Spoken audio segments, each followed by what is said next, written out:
Today we're going to do something a little different. I hadn't done this in a while. If the wind's good, and if not else, we'll at least take the boat out, float around the middle of the channel for a while, and if it's good, we're going to go sailing. Let's get these lines off here. Damn, talk about a false start. I forgot my new helm toy here. Well, I untie everything, jump on the boat, get ready to put it in reverse back out of the slip. I don't have a wheel. Fortunately, the wind's not blowing too hard. Let's flip this thing around and head on out. Got little duckies over here. I'll scare them off, I'm sure.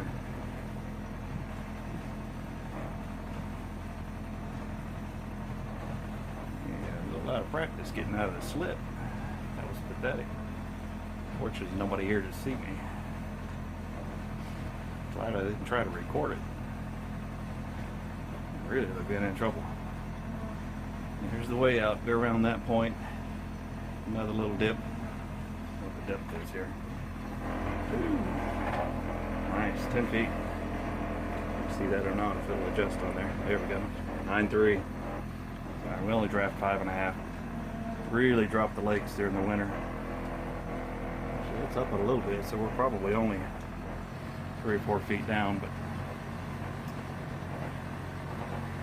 here we go.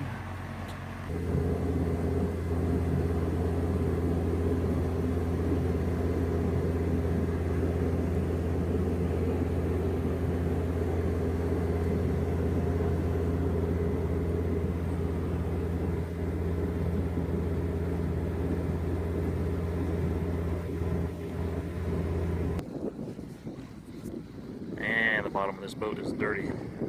Now we got somebody else out here sailing. We got a little bit of wind out here. It's probably a 6-7 knot gust. I'm trying to block the mic on this thing. You can see a couple of puffs. So kind of right here, you see a little puff coming. Rest of it's got some right through here. Looks like it's blowing pretty good up there where he's at. I may just unfurl the headsail and to get the main out. I'll have to really clean down below. I'll get out here and like I say, the bottom is so filthy. I'm going to slam it in reverse and just gash the hell out of it and see if I can get some of that crap peeled off the bottom. Get a new bottom job next year. For right now, somebody else. Yeah, out there sailing. There's a couple of them. It's picked up quite a bit right now. It's blowing pretty well out here. So I'll clean the bottom. Let's get the headsail out.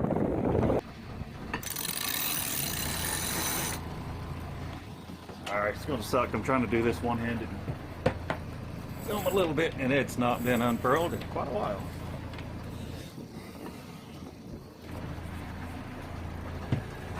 Sad to say.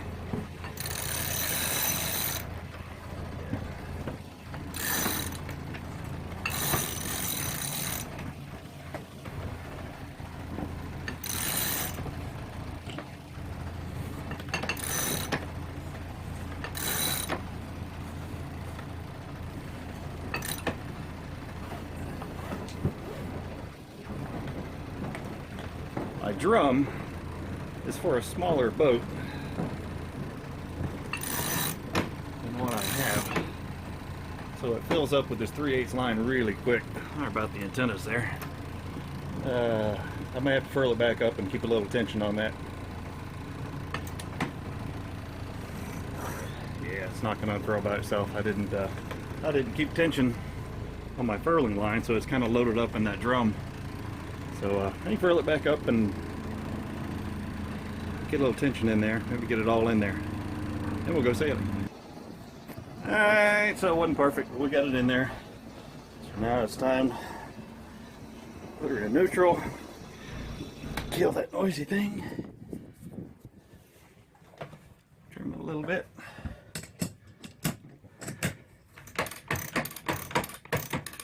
Having to do it with the enclosure on here, so short pump. And we probably need to check downstairs, make sure nothing's going to fall over. I've already lost a couple things. Let me go wrap a few things up down there. So there's about a little over 3 knots, just a jib out. Of course, it's a big jib, but not going to get the main out because I can come in a little bit. We are just about on the spreader up there. I see the telltales, how they're flopping around. They should all be facing backwards, which means I either need to fall off, which then I would hit the land, or come up, which means head towards the wind. We're bringing the heads over. Sorry. Kind of see right through here, the sail is kind of starting to push in a little bit. Plus, like I say, the telltale should be facing backwards. Kind of just depends on the wind. Sailing on a lake, when you've got your shoreline, even if the wind is kind of coming this way, it curves. Once it hits that shoreline, it should be all right. I can probably bring it in a little bit. There goes my stuff. Yeah, as long as the bike stays up, I can put the computer up and everything. You think we're all right. This winch around a little bit more.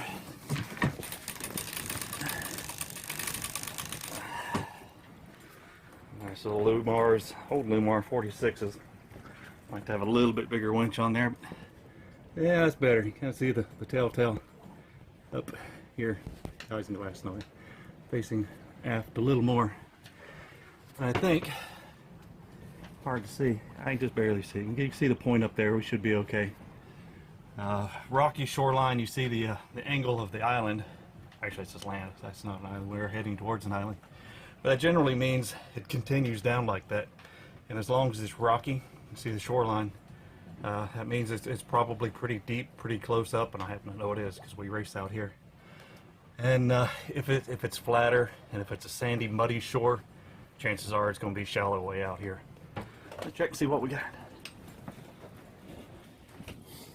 Oh yeah. Come on, there you go.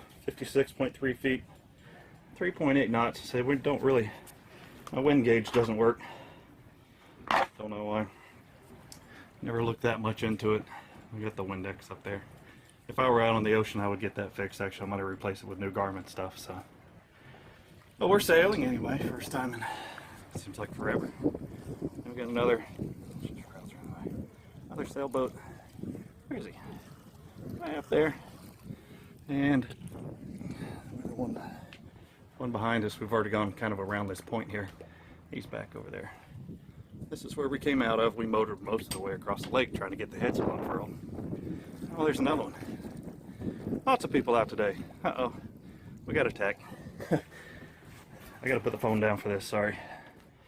Sorry. Once I've got a mount. This was from my old phone, which will not work with this one. This is a little bigger phone. I saw something on the sheet. I hope you guys know what that is. It's not something you want to grab hold of. Stink bug. Nasty, nasty. Grab hold of that, it'd smell in here forever. Grab a winch, trim that. I'd like to show you how I tack single-handed in this boat, but it's really easy. So I'm standing at the helm, actually holding it with my leg as we turn. So I'm doing all this truly single-handed. I'm gonna try to point up and get across the lake here. Just keep them off your spreader.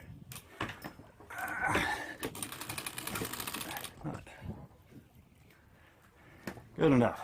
Let's see. Yeah, I wish I had that wind gauge, especially with all the enclosure on here. I can't see anything, but you can tell just by looking at the sail. It'll keep coming up, and it's going to start collapsing. Okay, see, it's starting to come in. Fall off a little bit, and we're not racing, so close enough. Well, it's pretty out here today. If I didn't have the phone in my hand, I'd trim things a little better, but we're doing all right. Hey, we're out sailing. Beautiful day, about 50 degrees. The enclosure still makes a big difference, so I'm not taking it off. Not yet, because we still have a few freezing nights, and it makes a big difference inside. Kind of a buffer with all the leaks around the companionway doors and such. Alright, I don't want to make this video too long. It's about 10 minutes right there, so if anything exciting happens, we'll try to get it. Yeah, I'm sure it's windy in the mic. Sorry. I'll fall in at the same time filming for you guys. Watts Bar Lake. That is fine. It's beautiful weather. Beautiful day. A couple other boats out sailing around. See, we don't have much heel going on here. Enough to where I don't have the crack put up. It's stuff still floating around in there. I think I got all the important stuff put away.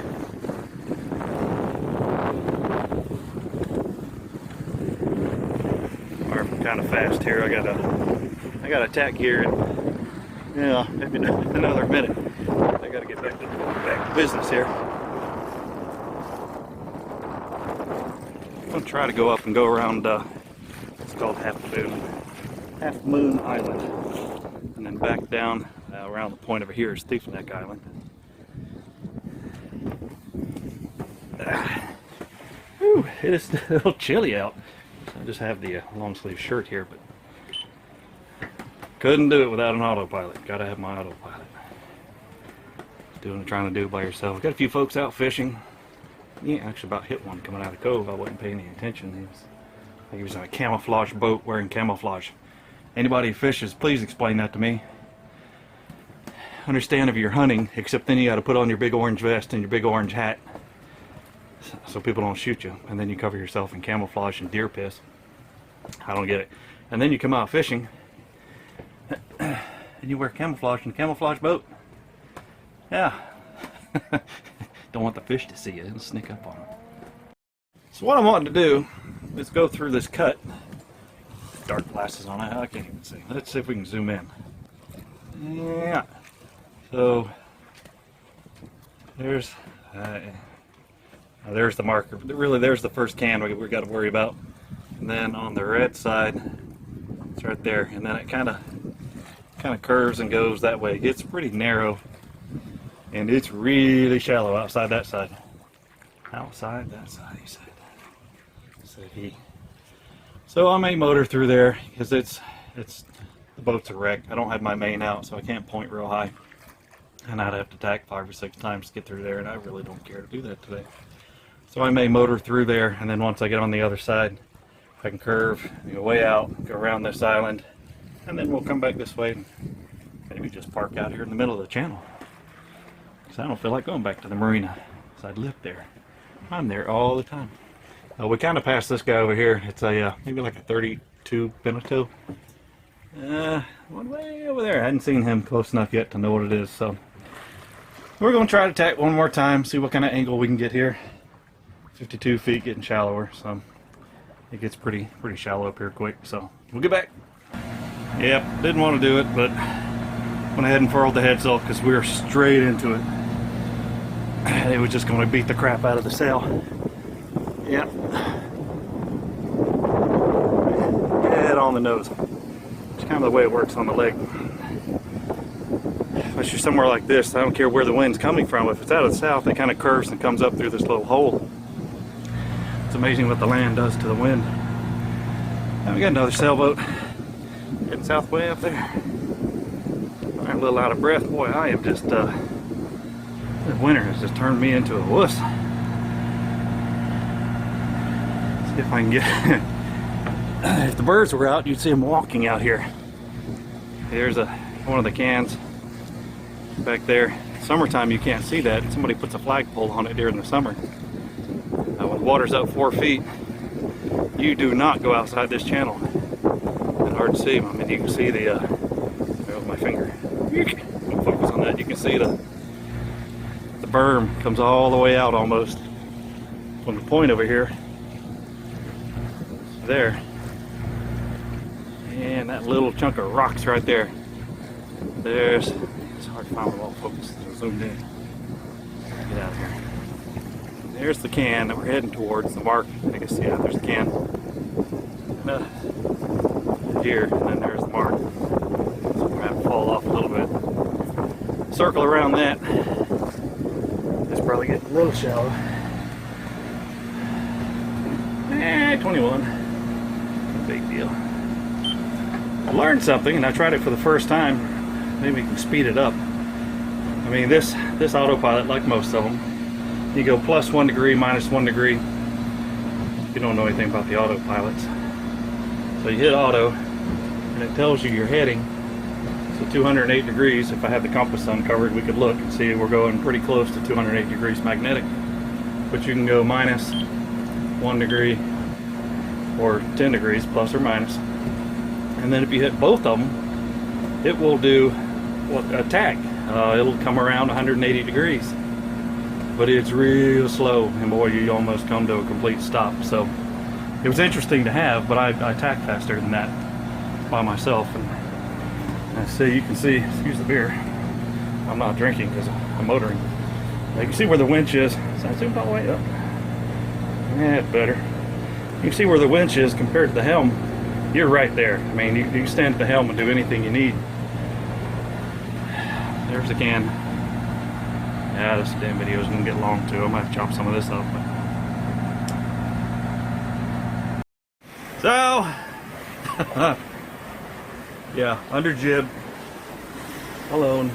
Come on, come on, come on. 6-1. It's not that much wind out here. I had to take my hat off. Oh, I thought I lose my hat. So, yeah, the way things go, it landed okay. I think everything will be all right. It didn't hit anything too hard, I hope. Either way, hell, we're yeah, having a big time.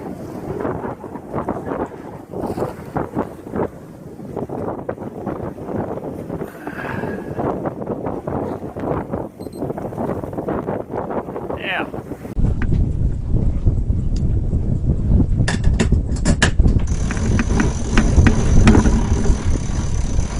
Speed up this. It's a pretty neat camera. It's not great as far as quality. It's like 60, 70 bucks, something like that. It's pretty cool to have the two-sided thing.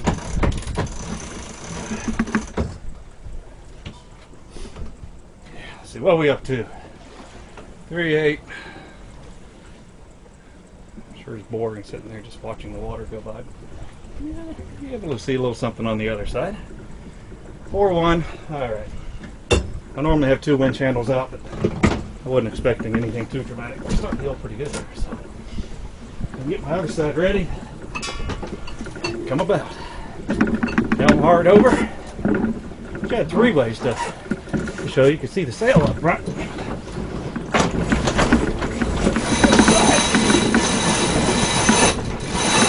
Get hard and fast. Straighten the helm, that's what the shaking of the camera is. Go ahead. Tail it off. Steer with one hand. Trim it together. Ah, we're good there. We're not pointing real high, so there you go. Of course, I probably had this side too high. Wasn't much to see there. Single hand tacking on an Islander. Love having the winches here. This boat is made for 1 or 2 people to be able to get out and do this. It's a great boat for that. Heading home.